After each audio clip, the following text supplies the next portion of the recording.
Olá, gente, tudo bem? Professor Rafael aqui mais uma vez. Vou falar um pouquinho sobre doenças neurodegenerativas. Por que eu trouxe esse tema em foco?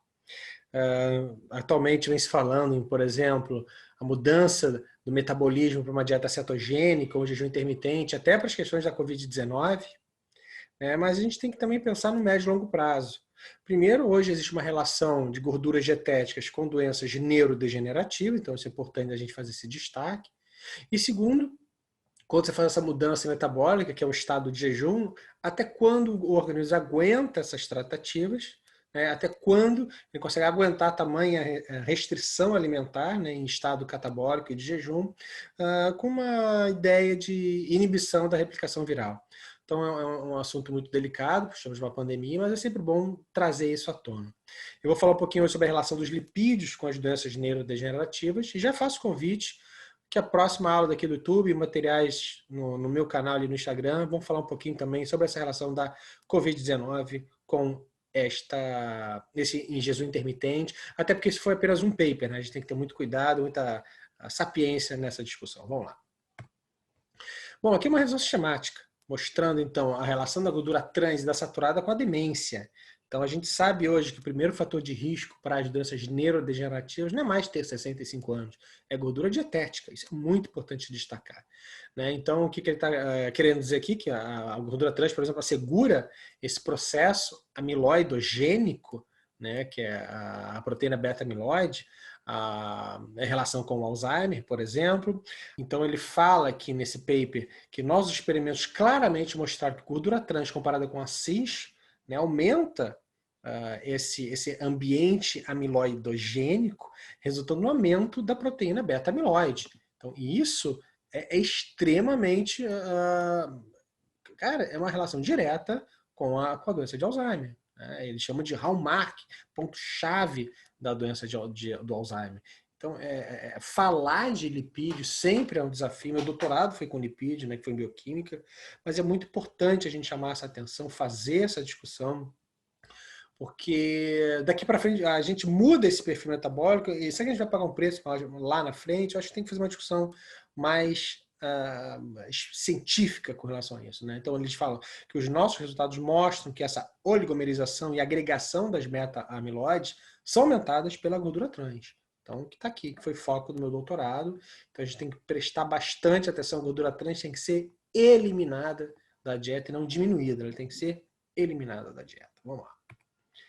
Esse outro paper, ele fala, então, sobre as gorduras dietéticas e o risco dessa incidência de doença de Alzheimer, mostrando, né, depois de um follow-up de quase 4 anos, com 131 pessoas, desenvolveram doença de Alzheimer. E eles mostraram, né, que a ingestão de gordura saturada e trans, mais uma vez, gordura trans, só para a gente lembrar, tem uma única ligação dupla na posição trans, por isso que ele bota aqui trans insaturada, foram positivamente associadas com o risco de doença do Alzheimer. Enquanto que a ingestão de ômega 6, gorduras poliinsaturadas e monoinsaturadas foram inversamente associadas. Essa fala aqui é muito importante porque o ômega 6, em doses instáveis, erradas, desequilibradas, ele é pró-inflamatório e neurodegenerativo. Por isso que é muito importante o nutricionista ter acesso, né, a esse controle, essa sapiência do ômega 3 para o ômega 6, ter esse controle de proporção que eu vou mostrar nos slides seguintes. Então, o consumo das gorduras vegetais, as gorduras poliinsaturadas, evitar as gorduras saturadas, né? Por exemplo, o óleo de coco rico em gordura saturada. Né? Então, esse destaque importante da gente fazer.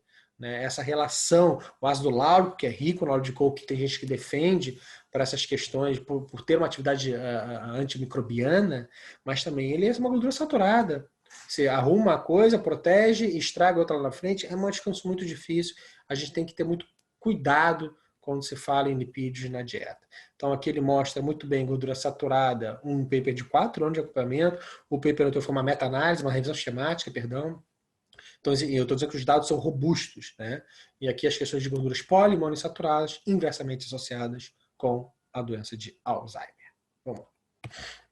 Aqui da mesma forma, né, a influência da longevidade pelas gorduras dietéticas, né, sobre a questão dos ácidos graxos no cérebro, e as questões ambientais em ratos adultos. Esse aqui é um paper produzido aqui no Brasil, onde eu fiz o meu doutorado, com modelos animais. Então, eles mostraram, mais uma vez, a gordura hidrogenada, está aqui no paper, né, gerando distúrbios comportamentais e uma baixa neuroproteção, né? O IC é uma baixa neuroproteção.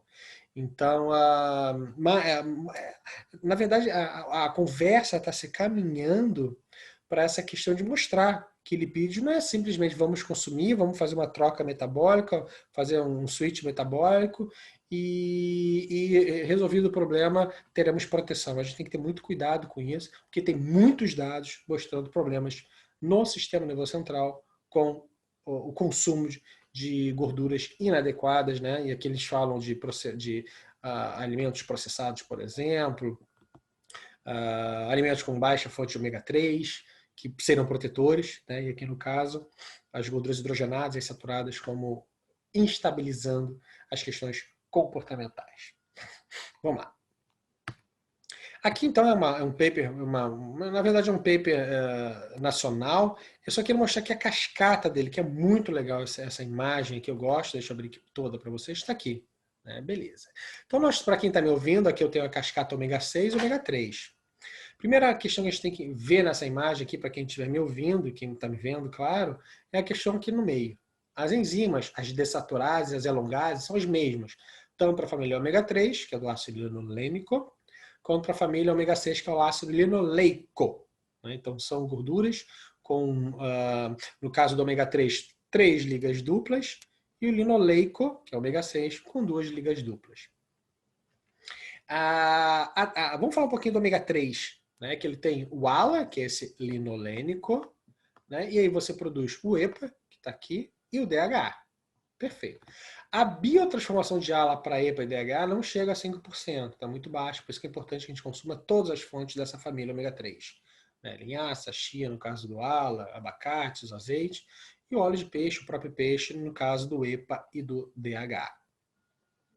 Isso é importante porque é uma cascata anti-inflamatória. Tá lá, são as séries ímpares das ciclooxigenases, das lipo, dos mediadores anti-inflamatórios, proxanóide, leucotrienos. Então, a nossa cascata ímpar anti-inflamatória. Pois bem, você tem esse entendimento aqui. Porém, se você tiver um consumo exagerado de ômega 6, essas enzimas que são iguais para os dois ambientes, elas vão tendenciar aonde tem mais lipídios, que no caso o ômega 6, e a gente prejudica o ômega 3. Ou seja, não é simplesmente consumir ômega 3, eu tenho que também melhorar o consumo de ômega 6, diminuir o ômega 6. Por quê? Porque eu deixei a colinha aqui, o ácido araquidônico, que é a parte final do ômega 6, ele é um pró-inflamatório em excesso e neurodegenerativo. Está aqui, em condições suprafisiológicas, mais uma vez, nos excessos, nos valores aumentados, esse ômega 6 ele torna-se pró-inflamatório e neurodegenerativo, mais uma vez botando em xeque ou discutindo essas questões de lipídios em excesso na dieta. Como é que a gente equilibra isso? A proporção de ômega 6 para ômega 3 tinha que ser em torno de 3 para 1. 3 de ômega 6 para 1 de ômega 3. A nossa dieta ocidental gira em torno de 25 para 1 de ômega 6 para ômega 3, ou seja, uma dieta altamente neurodegenerativa. Então, para melhorar o consumo do ômega 3, eu preciso diminuir o ômega 6 também, para minimizar o ácido araquidônico, voltar à sua normalidade. Aí sim, tendo esses valores baixos de ácido araquidônico, aí você tem os benefícios dele que eu já citei anteriormente, de longevidade, proteção cerebral, ação imunológica, nosso sistema imune, nossa cascata imunológica tem relação com o ácido araquidônico, pressão arterial, ação gástrica, todos eles têm funções importantíssimas. O processo inflamatório tem relação com o ácido araquidônico. O problema é que a gente tem aquela frase clássica, a diferença de antídoto e veneno é a dose, e os excessos de ômega 6 são pró-inflamatórios e neurodegenerativos. Então é isso que é importante da gente fazer esse destaque. Aqui eu só botei uma imagem aqui embaixo, que tem muita gente que vende suplementação de ácido araquidônico, dizendo que metaboliza a comida que você come, função cerebral, crescimento e desenvolvimento muscular, quando em doses baixas. Só que como a nossa dieta já é alta em ômega 6, e baixa ômega 3, é uma suplementação que eu não vejo funcionalidade bioquímica, nutricional, né, justificativa para fazer isso devido à sua ação, mais uma vez, suprafisiológica de caráter neurodegenerativo. Então, está aqui, é a estação do ácido araquidônico especificamente. Ele age, então, numa ação de neuroinflamação. Isso aqui é mais um paper mostrando neuroinflamação e vias de mitocôndria e de neurodegeneração. Por isso que é importante fazer sempre esse destaque. Esse switch metabólico que estão querendo te defender, de repente, para Covid ou para outras coisas. Quais são as consequências disso e por quanto tempo seu corpo aguenta tamanha restrição calórica? Isso é muito importante fazer o destaque. Isso aqui é bioquímica básica, não é um paper recente explicando essa via. Isso aqui é uma bioquímica básica mostrando ácido araquidônico gerando prostaglandinas J2, com as quais tem uma ligação, né, uma relação com esse desequilíbrio das mitocôndrias linkadas à neurodegeneração, ou seja, discutindo sistema nervoso central. Por conta disso, eu vou bater nessa tecla sempre, por ter doutorado em bioquímica na área dos lipídios, que essa discussão é muito mais profunda do que nós simplesmente colocamos na rede social, de que eu tenho que fazer cetose e jejum intermitente para me proteger da Covid-19. Qual é o nosso papel no estudo, então? Revisão sistemática e meta-análise, padrões dietéticos e depressão. O que os dados sugerem, os resultados sugerem que o alto consumo de frutas, vegetais, peixes, né, alimentos integrais, podem ser associados com a redução do risco de depressão. É isso aí.